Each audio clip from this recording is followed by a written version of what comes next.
Gabi ng Misteryo.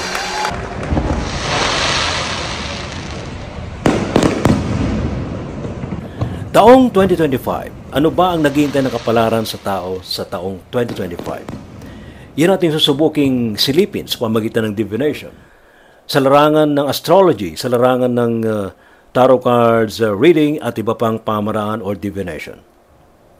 Kung sakali man na ito'y hindi maganda, ay mapaghahandaan natin o kaya gumawa tayo ng paraan para mabago ang kapalaran ito.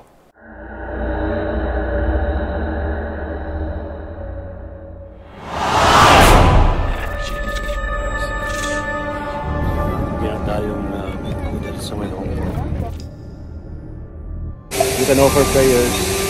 Wala namang mawawala nila. Flowers. They also burn incense. Diplomat Hotel. La North Cemetery.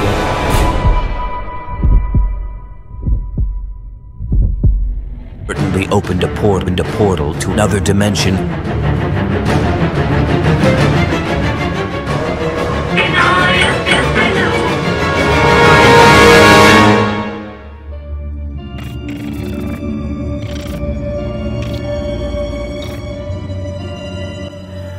Mga kamisteryo, ngayong gabi ito pag-usapan natin tungkol sa ano nga ba ang kakaharapin nating kapalaran, kakaharapin nating kinabukasan sa taong 2025. Iba-ibang mga pamaraan kung paano masisilip ang hinaharap sa pamagitan ng divination.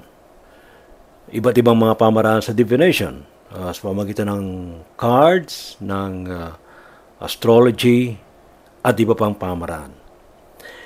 May mga guests tayo tonight na gagawa ng ganitong mga pamaraan at ano nga bang kanilang nava-vibes sa taong 2025. Hi guys, this is Dio Sabas. Abangan niyo po ako mamaya sa DZRH, Gabi ng Misteryo. Kasama natin si Ray T. Sibayan. Ating pag-uusapan ang mga posibleng mangyayari sa taong 2025. See you there! Hi, ako nga pala si Nico Chua, isang astrologer, at abangan nyo ko sa Gabi ng Misteryo. Mapagpalang araw po sa inyong lahat. Narito na naman ang inyong Psychic Tito Boy na makakaugnay nyo sa DZRH sa Gabi ng Misteryo mamayang alas 10. Abangan nyo po, ang pag-uusapan natin ay ang pagdating ng 2025. Ating pag-uusapan sa Gabi ng Misteryo, 10 to 11 p.m. sa DZRH. Wala pong absent ha. See you! Pa daw yung mediumship sa sinasapian. Talagayang kababalaghan, pananaliksik sa kapangyarihan ng isipan, pagpapakita ng mga nilalang, inyong matutunghayan sa Gabi ng Misteryo.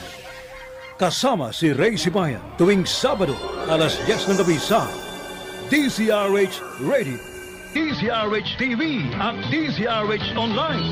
Gabi ng Misteryo.